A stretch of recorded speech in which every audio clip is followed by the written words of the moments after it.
नमो नमः। मैं नेहा श्रीवास्तव मेरे YouTube चैनल पे आप सभी का स्वागत करती हूँ। आज का विषय है उषा सूक्त, जो कि ऋग्वेद के तीसरे मंडल का 61वां सूक्त है। इसका देवता उषा है, ऋषि विश्वामित्र है, छंद त्रिष्टुप है। त्रिष्टुप वैदिक छंद होता है जिसमें 4 पंक्तियाँ होती है और प्रत्येक पंक्ति में 11-11 अक्षर होता है।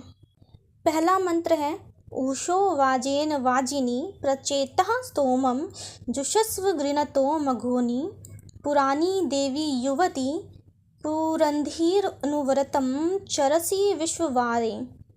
अर्थात अन्न से अन्नवती, प्रकृष्ट ज्ञानवती, धनवती, हे उषा, स्तुतिकर्ता की स्तुति को स्वीकार करो। सबके द्वारा वर्णीय हे देवी, पुरातन होते हुए भी तुम नवयुवती हो। प्राचीन समय की है परंतु फिर भी वो नवयुवती के समान है। बहुत सी स्तुतियों की पात्र हो, नियमों का पूर्ण रूप से पालन करती हो, क्योंकि उषा हमेशा नियमित समय पर आती है, इसलिए उसको नियमों का पालन करने वाला भी कहा गया है। दूसरा मंत्र है ऊषो देव्ये मतर्या विभाहि चंद्र रथा सुनृता इरण्यन्ति आ त्वा वहन्तु सुयमासो अश्वा हिरण्यवर्णाम पृथुपाजसो ये। अर्थात उषा अमरणशील है क्योंकि वह शाश्वत है, अनादिकाल से उदित हो रही है और अनंत काल तक उदित होती रहेगी। उषा की किरणें ही उसका रथ हैं। ये किरणें पीत आभा युक्त हैं। उषा का रथ भी स्वर्णिम कहा गया है। उषा काल में सभी प्रिय, मधुर व सत्यवाणी ही बोलते हैं। इसी कारण उषा को प्रिय और सत्य रूप वाणी का उच्चारण करने वाली भी कहा गया है। प्रातः काल न तो कोई लड़ना झगड़ना चाहता है और न ही कटु एवं असत्य बोलना चाहता है। उषा की किरणें तप्त स्वर्ण की भांति, अतः उषा को हिरण्यवर्णा भी कहा गया है। उषा के घोड़े सुनियंत्रित हैं क्योंकि वे प्रतिदिन निश्चित स्थान और निश्चित समय पर प्रकट हो कर निश्चित मार्ग का अनुसरण करते हैं, और वे प्रभुत बलशाली भी है क्योंकि सर्वत्र व्याप्त रात्रि के अंधकार को एक पल में ही दूर कर देते हैं। ऐसे सुनियंत्रित और बलशाली घोड़े हिरण्यवर्णा उषा को ले आए। उषा की किरणें ही उषा के घोड़े हैं, ऐसा इस मंत्र में कहा गया है। तीसरा मंत्र है उषः प्रतीचि भुवनानि विश्वोधर्वा तिष्ठस्य अमृतस्य केतुः समानर्थं चरणीयमाना चक्रमिव नवस्या ववृतस्व। अर्थात उषा द्युस्थानीय देवी है, अतः अपने प्रकाश से वह द्युलोक, अंतरिक्ष लोक और लोकों को प्रकाशमान करती है। अमृत का अर्थ है इसमें मरण धर्म रहित सूर्य। उषा सूर्य की ज्ञापक है क्योंकि उषा काल के पश्चात ही सूर्य का उदय होता है। उषा काल देखकर ही सूर्य के आगमन की सूचना मिल जाती है। उषा नित्य नवीन है क्योंकि अनादिकाल से उदित होने के पश्चात भी वह नित्य नूतन, आभा युक्त एवं शोभा संपन्न है। प्रतिदिन वह एक ही मार्ग का अनुसरण करती है। पूर्व दिशा से उदित होकर पश्चिम दिशा में अस्त हो जाती है। जिस प्रकार पहिया बार बार ऊपर और नीचे आता जाता रहता है, उसी प्रकार उषा भी पुनः पुनः उसी मार्ग पर जाती है और वापस आ जाती है। चौथा मंत्र अवस्युमेव चिन्हवती मघोन्युषा याति स्वसरस्य पत्नी स्व जनन्ति शुभगा सुंदसा आंतात दिवः पप्रथ आ पृथिवया। प्रस्तुत मंत्र में उषा के द्वारा सर्वत्र व्याप्त अंधकार को नष्ट किए जाने का अत्यंत काव्यात्मक वर्णन किया गया है। उषा धनवती है क्योंकि उषा काल होने पर ही सब प्राणी जीविकोपार्जन तथा धन उपार्जन के लिए घर से बाहर निकलते हैं।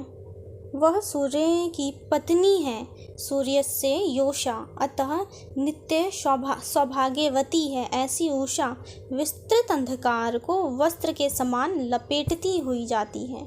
जिस प्रकार कोई वस्त्र बेचने वाला फैले हुए वस्त्र के थान को लपेटता है, उसी प्रकार उषा भी अंधकार को थान के समान लपेटती हुई जाती है। उषा शुभ कर्मों वाली है, क्योंकि उषा काल होते ही यज्ञ आदि सभी धार्मिक कार्य प्रारंभ हो जाते हैं। सोता हुआ मृत प्राय समस्त संसार पुनः क्रियाशील हो जाता है।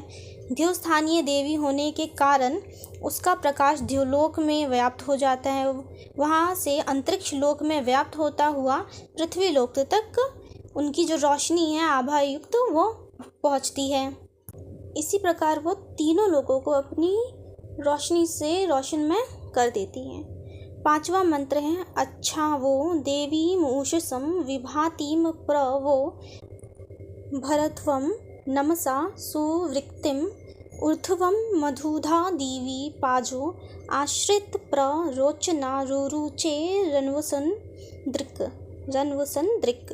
अर्थात यजमानों को संबोधित करते हुए कहा गया है कि तुम्हारे सामने जो उषा देवी प्रकाशित हो रही है उसके लिए तुम सब नमस्कार करो, सुंदर स्तुतियों का उच्चारण भी करो। उषा काल होने पर ही उपासक देवताओं के लिए यज्ञ करते हैं, जिसमें आहुति अर्पित करते हैं और मंत्रों का उच्चारण करने के साथ साथ नमस्कार भी करते हैं। हे यजमानों, तुम उषा देवी के लिए यज्ञ करो, उसमें आहुति भी प्रदान करो, नमस्कार भी करो तथा मंत्रों का उच्चारण भी करो। ऐसा इस मंत्र में ऋषि कह रहे हैं। 6ठा मंत्र है ऋतावरी दीवो। ऋतावरी का अर्थ है सत्य रूपा। ऋतावरी दीवो कैर्बोध्या रेवती रोदसी। रोदसी अर्थात तीनों लोक। चित्रम स्थातात आयति मग्न उषसं विभातिम वामम एषी द्रविणम भिक्षमाणः। अर्थात उषा सत्यवती है, क्योंकि प्राकृत नियमों का पूर्ण रूप से पालन करती है। उषा प्रतिदिन निश्चित समय निश्चित स्थान पर प्रकट होकर निश्चित मार्ग का अनुसरण करती है, नियमों का पालन करती है उषा। इसी कारण इसे ऋतस्य योषा कहा गया है। पदार्थों की वास्तविकता को प्रकट करने के कारण भी उषा को सत्यवती कहा गया है। ऊपर से द्युलोक में जब लालिमा लिए हुए तेज व्याप्त हो जाता है, तब पृथ्वी लोक के प्राणियों को भी ज्ञात हो जाता है कि अब उषा काल होने वाला है। उषा धनवती है, क्योंकि एक तो उषा काल होने पर सभी प्राणी जीविकोपार्जन के लिए जाते हैं और दूसरा उषा अपने यजमानों को गाय अश्वादि से युक्त प्रभूत धन देती है। 7वां मंत्र है ऋतस्य बुधन उषसं ईशनयन वृषामहि रोदसी आविवेश महिमित्रस्य वरुणस्य माया चंद्रेव भानु विदधे पुरुत्रा। इस मंत्र में कहा गया है कि दिन के प्रारंभ में सूर्य उषा को प्रेरित करता हुआ महान द्युलोक और पृथ्वी लोक में प्रवेश करते हैं। उषा काल पहले होता है और सूर्योदय उसके पश्चात। वैदिक ऋषि ने कल्पना की है मानो सूर्य उषा को पीछे से धक्का दे रहे हैं। प्रेरक हमेशा पीछे रहता है और प्रेरित आगे। पहले आने के कारण उषा प्रेरित और सूर्यदेव उसके पीछे होने के कारण प्रेरक है। ऐसी वैदिक ऋषियों की कल्पना है। जैसे जैसे दिन चढ़ता है, उषा मित्र और वरुण की शोभा बन जाती है। वस्तुतः मध्य काल में सूर्य मित्र कहलाते हैं और संध्या काल में वही सूर्यदेव वरुण कहलाते हैं। उषा स्वयं को बाद में मित्र और वरुण में विलीन कर अपनी कांति को सर्वत्र व्याप्त कर देती है। यहीं पे उषा सूक्त समाप्त होता है। मिलते हैं अगले वीडियो में अगले सूक्त के साथ।